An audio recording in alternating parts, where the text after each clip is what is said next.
Alors l'actualité nationale, c'est avec vous, Chérif Dia. Commémoration aujourd'hui du 22e anniversaire du naufrage du bateau Le Joola ce matin. Ce sera à Ziguinchor et cette année l'événement revêt un caractère particulier car il sera tenu dans les locaux du musée mémorial bateau Le Joola. Les familles des victimes se réjouissent de la livraison de cette infrastructure mais aussi continuent de réclamer le renflouement de ce navire qui a chaviré il y a 22 ans.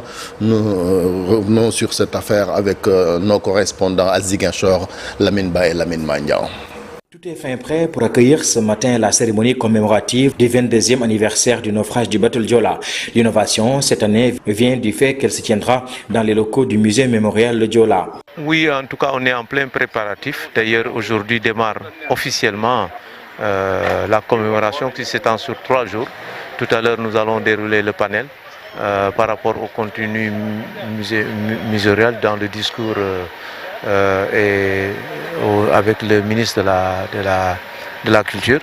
Bref, on s'affaire autour. Vous avez vu tantôt cette logistique dans le sens de la commémoration, qui illustre vraiment pour montrer que nous avons abordé un virage. Le musée mémorial Le Joola est inscrit justement au cœur du thème de cette 22e édition de l'anniversaire du naufrage du Joola. Alors, le thème d'abord, c'est la place du mémorial dans le contexte de la commémoration. C'est fondamental, c'est une première et c'est pour cela que nous voulons donner toute sa dimension par rapport au sujet qu'on avait débattu sur les questions de renflouement, de lumière. La place du mémorial était une revendication assez importante pour le travail contre l'oubli. Donc aujourd'hui, nous nous réjouissons vraiment de ce que vous êtes en train de voir et qui illustre dans le thème, et nous le développerons Inch'Allah demain à travers les discours qui seront produits. Les familles des victimes, enthousiastes à l'idée de prendre possession du musée mémorial, n'oublient pas pour autant de formuler la prise en charge de la doléance relative à l'éclatement de la vérité sur ce dossier. Absolument, absolument. Et ces questions, c'est des questions qui reviennent, c'est des questions récurrentes, à savoir la lumière sur le Joola, la question du renflouement et bien entendu de manière globale la question de la prise en charge des familles de victimes et orphelins rescapés.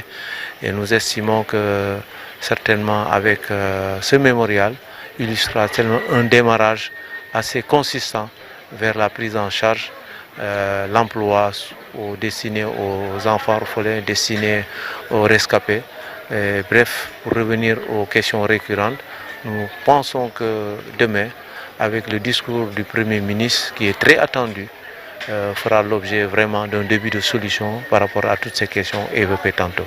26 septembre 2002, 26 septembre 2024, voilà 22 ans que les familles des victimes du naufrage du bateau Le Joola continuent de marquer cet événement qui a bouleversé leur vie et emporté beaucoup de leurs proches. Le bateau Le Joola, nous en parlerons donc de long en large aujourd'hui tout au long d'Info Matin.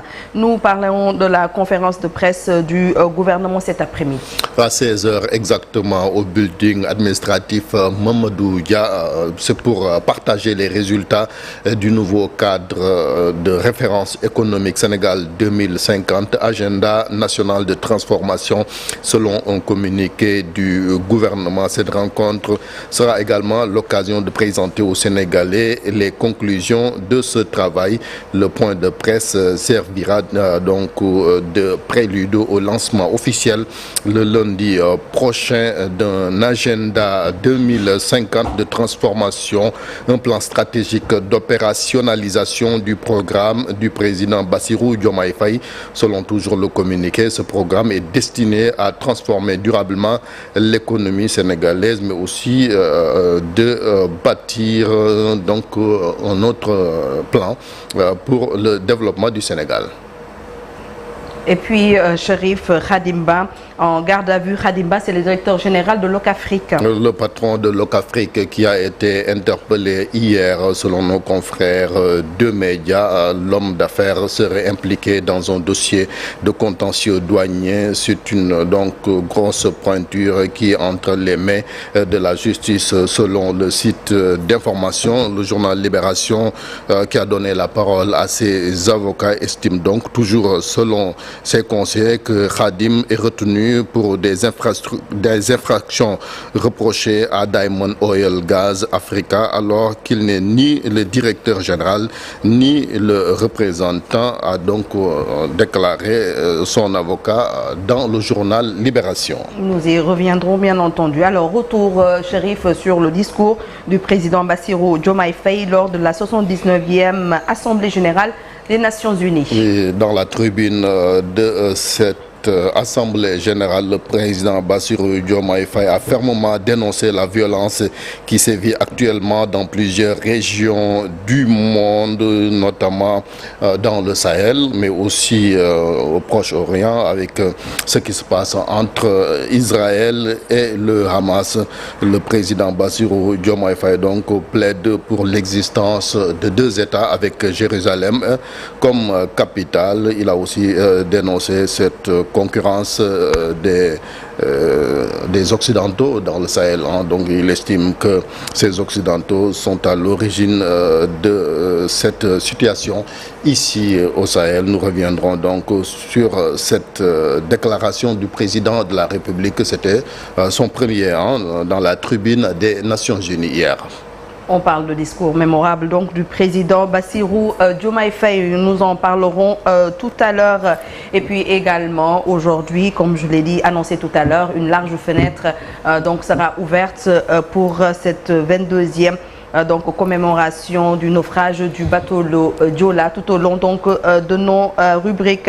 Tout à l'heure, nous allons également faire un point météo, la pluie qui est attendue aujourd'hui à Ziguinchor, à Sédhiou, à Kolda, mais également à Dakar. Donc des pluies d'hier qui ont entraîné beaucoup d'inondations à Dakar et au niveau de la banlieue dakaroise. Et tout de suite, oui, Chérif? Oui, quelques mots de sport, Diana-Ba, oui. déjà football, avec l'équipe nationale du Sénégal qui se qualifie en finale.